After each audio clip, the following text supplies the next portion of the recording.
thank y'all for coming in to What Sibling Rivalry. I'm Kente Scott, comedian, actor, writer, producer, father, tap dancer, boogaloo, pop locker. Not all that. Okay. They don't know. They don't see my feet. This is my sister, Shonda Scott. Let them know a little bit about yourself. Well, you just told them that. I'm your sister. Yep. And I'm a mom, divine diva, third generation business owner.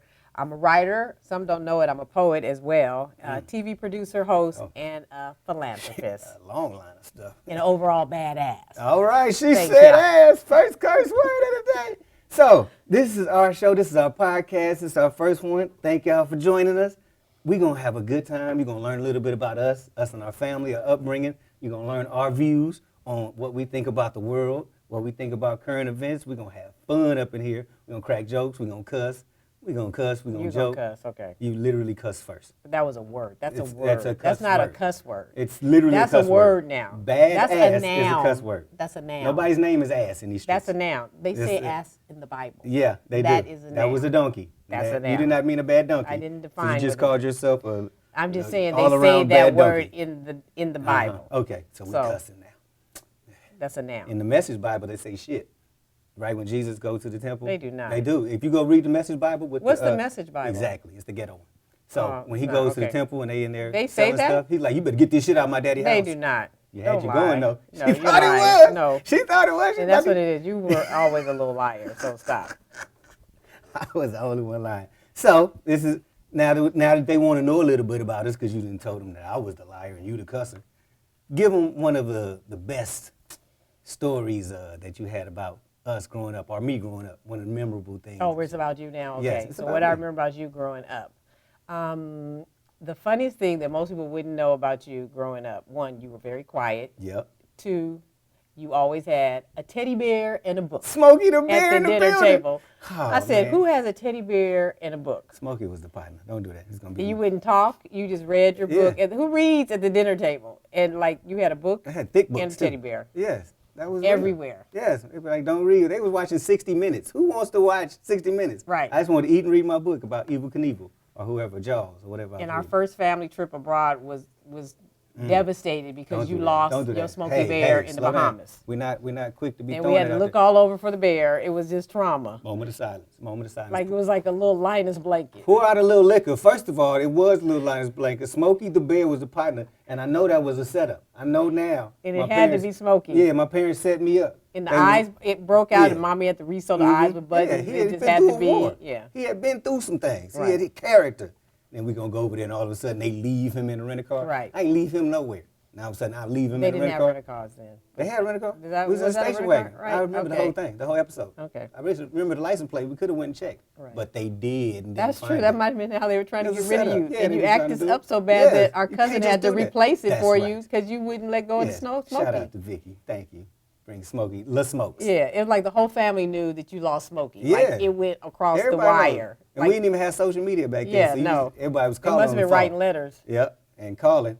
Who's that crying in the background? The trip that boy was that good, lost Smokey. but Kente lost Smokey. Exactly. I didn't even remember the Bahamas before I went back as an That's adult. funny. I almost called you Austin. No, that's not. That's funny how we do that, though. It's funny how Y'all you're do the it. only one. Like, no one calls your daughter Tyler and Yeah. me. They don't Yeah. get our names mixed up. But But my everybody son calls and you, me. we always call you Yeah. Kente We like or Austin Austin. Kente. Or Kente Austin. I wonder if that happens in a lot of families. Like, what makes that? Maybe because We both you know, Sagittarius.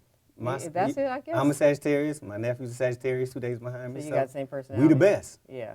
You know, so you're like, ooh, that greatness. That must be me. So that's why you think is of that me. what it Why is? you think of Austin I at the don't same know. time. It's that. I think it's deeper than that, but that is funny. I'm going to tell you one of the Like, I memorable- sometimes even call you. Yes. And you mean think- to call yes. Austin. And you hang, oh, and I meant hear to the call voice, Austin. and I'm like, oh, I meant to call. That's Yeah. weird. Okay, but That's anyway, dirty. That's What's your favorite? My memory favorite about me? It's the most memorable thing about you. This is what I learned. Be kind. I mean, you can't be kind. You already told him about Smokey being gone. Didn't even tell me you was going to That's say a that cute before. story, though. It's not cute. It's my dog. Anyway, the memorable one to me, and I was, because we always, whatever you did, I did, regardless if I knew what we was doing or not. So True. when we were in Texas, I've always been a leader. and yeah, you was the leader because you was, you know, the elder twin. We'll get into that later. Okay. And grandmama said, what do we eat? You guys ever had liver? I didn't even know what liver was. And he was like, yeah, I had it. And I was like, yeah, I had it. And she was like, okay. And she cooked liver for us. And it was the worst piece of food I've ever had in my mouth. Is that how we got the liver? So yes. That doesn't pay to lie, because I lied. Oh, you lied? I never had liver before. That's how we got the liver. I went with you. I was trying to get on Grandmommy's good side, because you were her favorite. Well, and Granddaddy, I was Granddaddy's. Yeah. Grandmommy was far more. So that's how we got the bullshit in our mouth? Because if y'all ain't never had liver tastes like fried shit. Yeah. Like, I don't know what boo-boo tastes like in your mouth, but the closest thing I've had is a piece of liver. But let me tell you about this, that liver incident. Like, I promise you, it felt like Grandmommy said, like, Grandmommy was old school from Texas, Southern Baptist. You don't waste no food. So you don't waste food. So we had to eat the liver. For 3 days. In our mouths. Yes. Like, when did we swallow the liver? We didn't. Because we went all over Houston with Granddaddy, and I still had the liver in my mouth. We didn't eat the liver. We had a piece, and we were like, we don't like this. She gave it every night? She said, every night, y'all eating this liver. Granddaddy came and saw us sitting in front at lunch, after lunch one time, and he was like, y'all want to go see the cows? We was like, yeah. He was like, y'all got to eat that liver. We go see the cows. So that's how I had the liver in my mouth the whole time during the cows? But what you did, that you didn't tell me, is I swallowed my liver. I didn't know till years later you found somewhere to. Oh, you didn't know that? No, you didn't tell nobody that part. Yeah, because we went out to we went to some house, and I was like, found some paper towel, put my liver in the paper towel. But I mean, I feel like I had liver I went to sleep and the liver was in my mouth. I was like, woke up and the liver was my mouth. Like, I never had it because I was holding it for hours. Yes, we had it when we went to the cows, and at a certain point, we were driving around, breathing out our nose with our mouth full, and I finally you ate swallowed yours. Yeah, right. And then I looked over, and yours was gone. But you ain't look like you had the face like you swallowed yours. But I was like, okay, I she spit swallowed mine out and threw it out. Dirty. Let's go. Yeah, no. Left me hanging. No. So that's the most memorable story I have with us. Cause I was like, why she say she like this? This is the worst food in the history of food, though. So that's the memory you have of me, is the liver. That was one of them. Yes, that was one of the most memorable. I didn't know you lied till today. I literally didn't know you lied till today. That's probably why. My story always I didn't know I even said I had liver. Yeah, she was like, y'all ever tried liver? I probably didn't know it was a trick question, like we would eat it then. And have to eat it for 3 days. Oh, Grandmama didn't play. Yeah. No socks on in the house. Didn't play. She still didn't play. She's 100 years old, and she still doesn't play. She's not going nowhere. She's like, she don't waste remembers no everything. Food. Better drink the milk and eat the fat off the chicken. I don't care. If everything on your plate, you better clean that plate up. Yeah. I'm surprised we ain't fat. But that was fun. I'll never forget that summer. It was 2 weeks, but it felt like 2 like years. Forever. Right. We never went back after that. No. I think we told the liver story. No, we didn't tell the liver story. When we came back, Daddy said we were so regimented. Like, it was a point, it was to go to get here with your grandparents, and then, in the South, you say yes, ma'am, no, ma'am. And so you're polite and have manners. Yeah. But we came back so regimented that they thought, because she wouldn't let us drink out of her water. Kids? You remember she wouldn't let us drink out of her water? She was like, get your water out the water front. I was like, it's right there. What's this? That's my water. You can't have none of that. Go get some out the faucet. It was boot camp, though. She was terrible. She was the only But the thing that I still appreciate about that, though, is that I still say yes, ma'am, and no, ma'am to elders. And I feel like I love being able to say that to them. I love that I say that to them because it's like Let me ask you this, since you're them. my sister and I go to you for womanly opinions. I say yes, I say ma'am to ladies. That's offensive.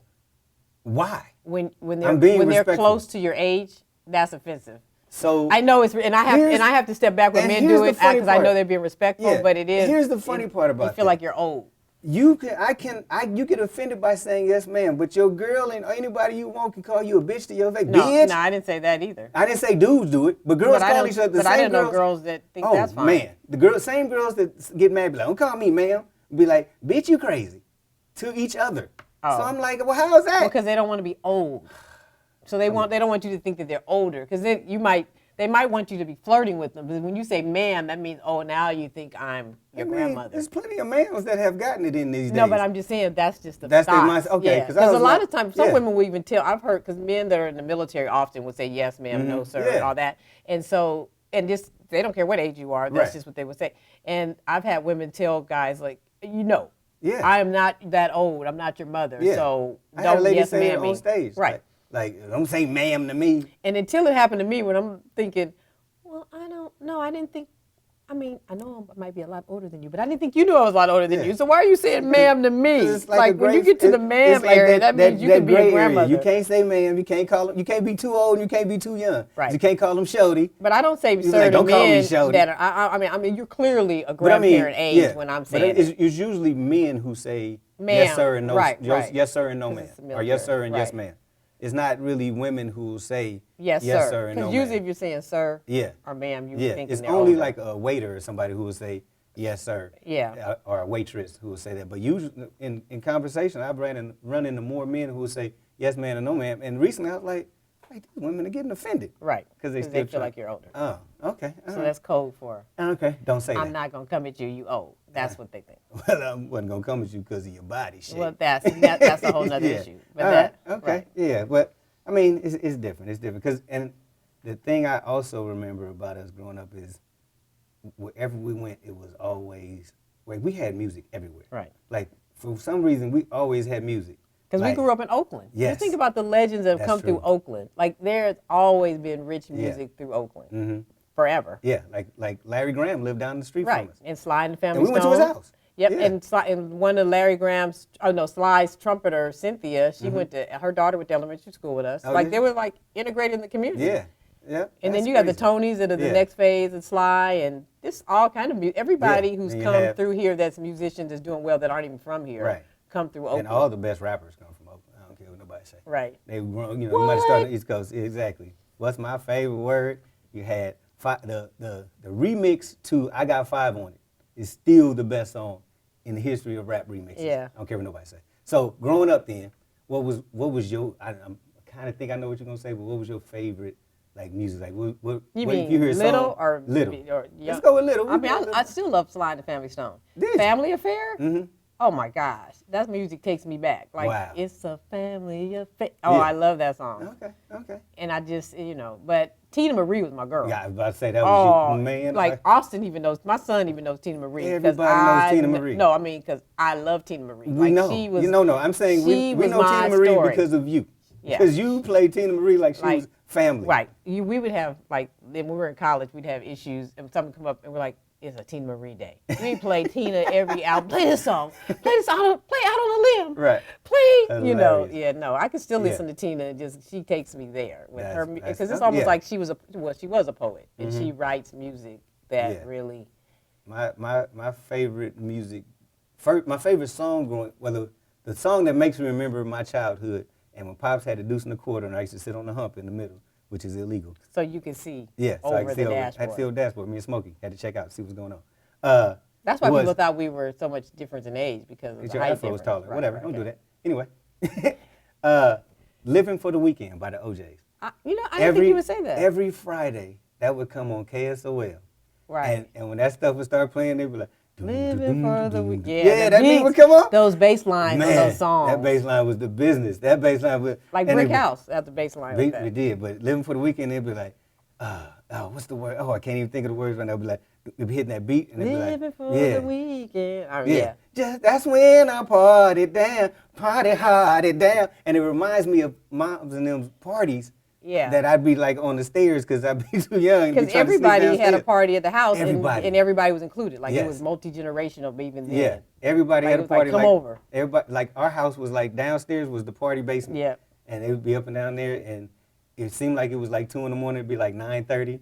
I didn't think about that. Because all I know, it reminds me of the Ernie Barnes picture of Marvin Gaye's album cover. Let's Get It On, where everybody partying. And that was like what it all looked like. Sweating. Everybody partying. That was the best. But that one, and then my first album I ever bought at Leopold's in Berkeley.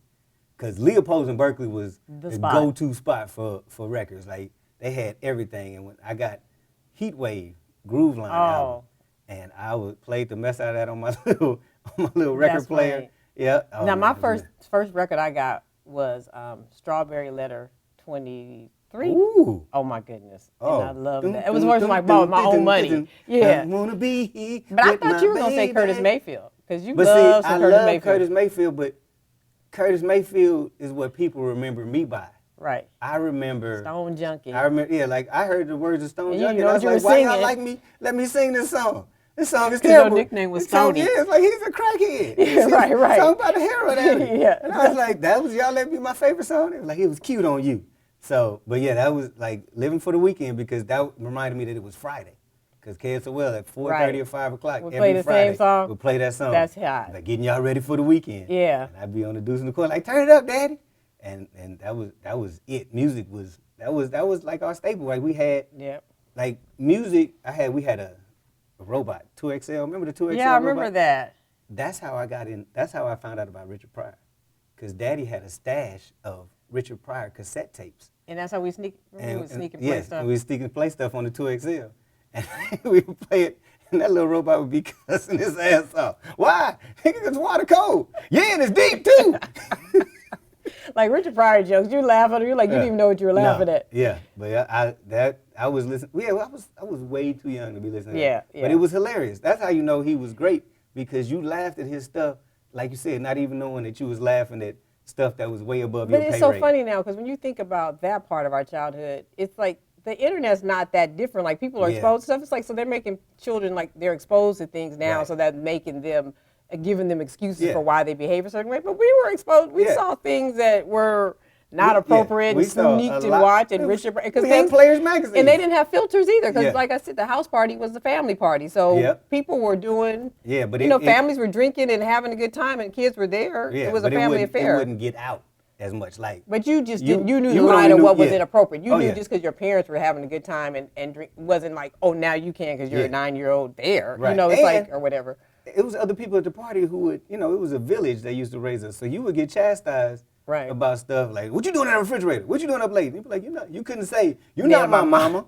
You could never say that back then. You can say it, but you would get in trouble. Because they'd be like, she said, I'm not your mama. Well, he gonna beat you, and then I'm gonna beat you later. Yeah, because people would get offended. That was like, that was disrespectful to say that. Yeah. Like, I know I'm not your mama, but I'm watching out like I'm your mama to look out for you. Like I'm your mama.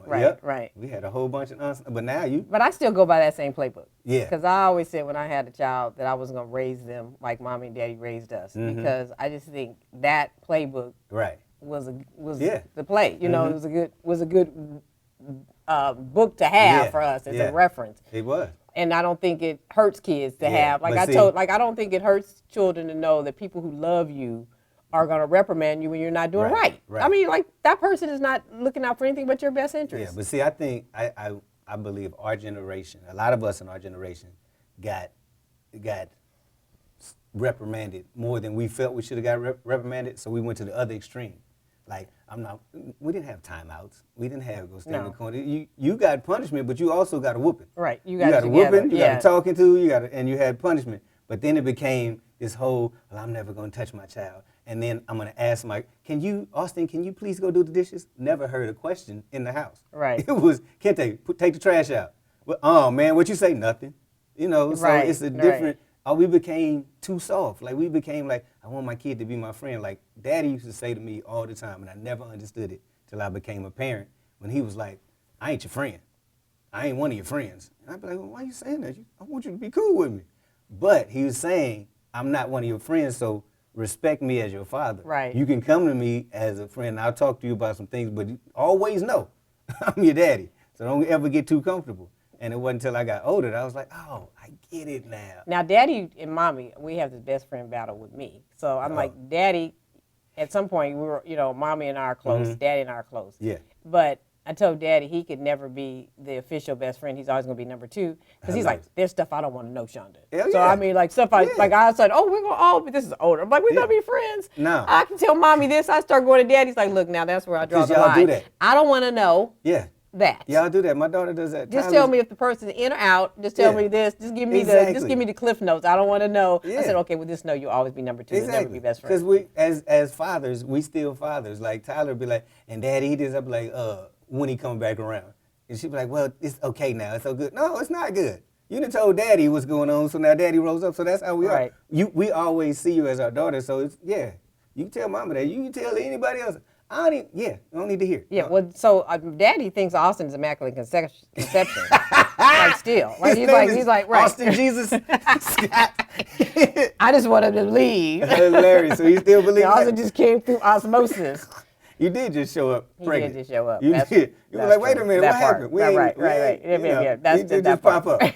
And they just been in Oakland. Yeah. Austin's Kazoo. He hit him just with came the here. Aladdin. Austin's Three like, wishes. really, the I Aladdin? want a son. And it was like, boop, there it He's is. a genie. Yeah. And That is how it happened, though. Hilarious. You gonna stick with that story? I'm sticking with it. That's All how it right. happened. That's great. That's great. I'm Yeah, going but to Austin. that's how we roll. But you know, like you said, we always had great times because we had great music. Like I remember the music. Every white pop song I know is because I rode in the car with you in the '80s in the Volvo, and you put it on Kiss FM. Like when they'd be like, always something there to remind me. So Sting. I ain't know nothing about Sting, Pat Benatar, Kiss. Well, I don't really know Pat Benatar. She was on every song that was on Kiss FM that and I you hear remember now. the stations too. Yeah. That's so funny. I was Yeah. KSOL, and then KBLX was my thing because then you became like, we listen to jazz. Yeah, I was about to say, we only KBLX was listen always to too jazz. grown. We like me, extra mature, and we're young. Yeah. I only listen to jazz, and it wasn't jazz, Right. but it was jazz to us. Like it was But a in new the kind of Volvo, jazz. when Mom used to drive the Volvo, when you let you drive the Volvo, you had on Kiss FM, and you'd have the Holy Names crew in the car, and of course I had to sit on somebody's lap. Whew! Let me just say this: in the '80s, I remember music, and you having the finest crew of friends in the history of friend crewdom. Like I'm glad you remember that because it was the '80s. That's why you remember because you're the big brother. It was not Clearly, because clearly. if I was They sitting on their your lap, that would Clearly be you're the against big the brother. law. Okay. So we gonna fight that. Now I like Stevie Wonder. We don't always talk about Stevie Wonder. Yes. See, Stevie Wonder gets Stevie Wonder's overlooked. Yes, because every song of Stevie Wonder's is a classic. Yep. Because Stevie, in 6th grade, I did a report on songs in the key of life. Wow. With Master Blaster. Hotter than July. Right. With Master Blaster, and that's how I know the words to Happy Birthday, the song for Martin Luther King, because every song was a hit from Stevie Wonder. Right. Like Stevie Wonder, even when he did the song where he was rapping on it, he never took an L. Like none of Stevie, like that Stevie Wonder song sucked. Yeah, but he'd have enough songs on an album where he would have enough hits where if you didn't like the whole, but the songs of Key of Life, that whole album, it was double album. But then, do you remember Stevie Wonder? Do you remember Stevie Wonder story? Do you remember we were at the concert? Oh with yes, Stevie Wonder yeah, it was my birthday. That's when we first heard Happy Birthday. Right. Because John Lennon had got killed. Yeah, that you're night. right. Yep. John Lennon got assassinated, and they had the Happy Birthday. And he said, "I want to day. tell you," and he sang Happy Birthday. And that was the first time I heard that song, and that's when I was like, I want to get this album. I want to get Hotter Than July. But too, in the 80s, in the 70s and 80s, like they had cassettes and 8-tracks, so you had to have good songs. Like Marvin Gaye had an album with only 4 songs on it, and all of them were like 12 minutes long. I can't remember the name of it, but it was after Superfly, and But do you remember Marvin Gaye? When it was a big deal to listen to his songs because he cussed it and everybody would listen to back, and it was a big deal to say, he said, him and he Prince. said the F word, he said the F word. And then we arguing, the whole family arguing. Like, he said funk you. No, he didn't say that. It was like a big deal that Marvin Gaye cussed on the song. It was Marvin Gaye and then Prince. And Prince in Erotic City, he was like, funk you all night long or something like that. And I'm like, ooh, he said the F word. And it was not until like the radio stations would bleep out that word. I was like, oh, he really did say the F word. Because I was like, he said funk all that time. They bleeped out Prince? They would bleep out the F word in Prince's songs after they got hip to it. But in the 80s, we was already listening to it. But you had 8-tracks and cassettes. So you couldn't like fast forward. Like you couldn't just, like now they can just push to the next track or go to the next song or just swipe left or whatever. You had to listen to it. Oh, all the way through. All the way through it. So, and if you had 8 tracks. But if you had the album, you could skip on to but you mess up your album trying to jump over. I always do that because I always wanted to play the same song over and over and over and over and over again. I love that. I love like being able to play the same song over again. I want to hear it. I want to hear it till I don't want to hear it anymore. Yeah, and you remember when we heard the first when Sugar Hill Gang first came on and Lil Dino Brown. that's my sound check. That's your soundtrack. A hip hop. Oh, hip, that is that. Hip. But that was like groundbreaking. That was. Because we had never heard anything like that. And KSOL would play it. And remember Dino Brown would come over every morning. He was the only one that knew all the words. And I was like, why are you singing her song? I know her song. Hip, hop, I'm But wait, weren't you proud when you knew all the words? Oh, for sure. I only wanted to know Master Mike's verse, Master G's verse, and Big Mike. Come on, late after school. Well, stopped me for an interview. Said she's the reporter stopped you for an interview. Nothing he's heard stories sense. And he's heard favors. We took the rock and the turntable. The thing was, I found out he didn't write none of it. He took somebody else's rap. Like they got the record deal. Right. And Master G could rap, but Big Bang Hank couldn't. So Big Bang Hank went up to Casanova D or something like that, his name, and said, "Hey man, I need some lyrics."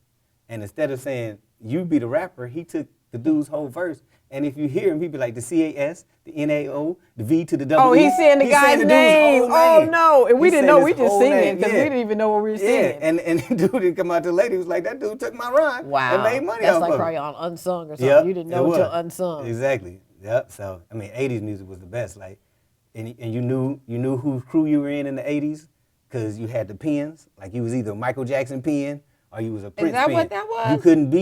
You never saw jackets with both people's pins on. No, I was all Michael Jackson. Yeah, and Michael. Like even when Michael passed, I was traumatized. When Prince passed, I was sad too. But Michael was just Michael like, was different. Michael. Yeah. Well, you was a Michael fan. Oh my God, that was my husband.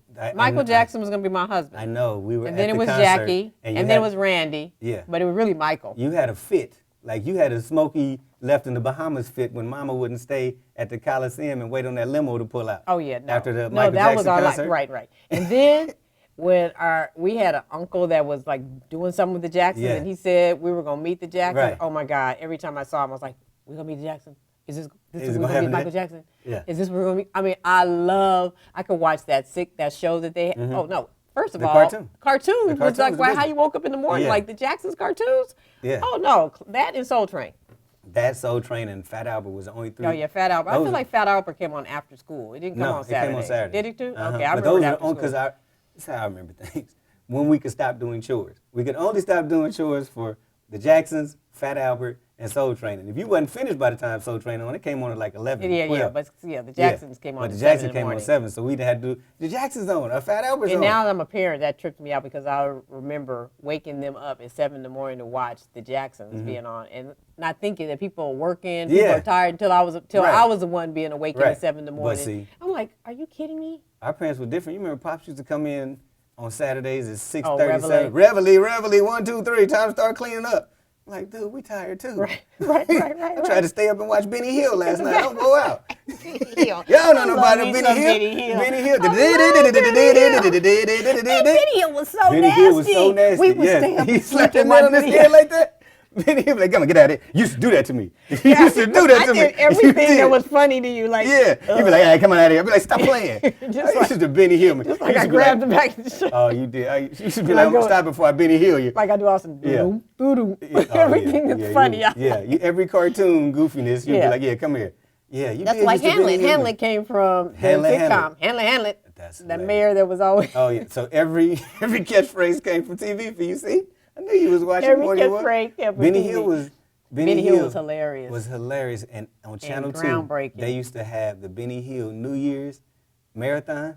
It would be the same show. We watched it over It'd and be over like again. it'd be like 8 shows, but one of them they didn't blur out, and I saw a titty on Benny Hill. I was like, oh Lord, that's why I love it. Benny Hill was the greatest. I like stand up every night. Benny Hill reminded me of my 7th grade math teacher, Mr. Bobby. Hilarious. Mr. Bobby was so inappropriate. Like and the thing that's so crazy that we love Mr. Bobby, but he was so inappropriate. But he helped us girls love math. Okay. Like he didn't care who you were in a class. You were gonna learn math. I don't care if you're a girl, boy, black, white. You're gonna know math. So but he was so inappropriate. Oh yeah.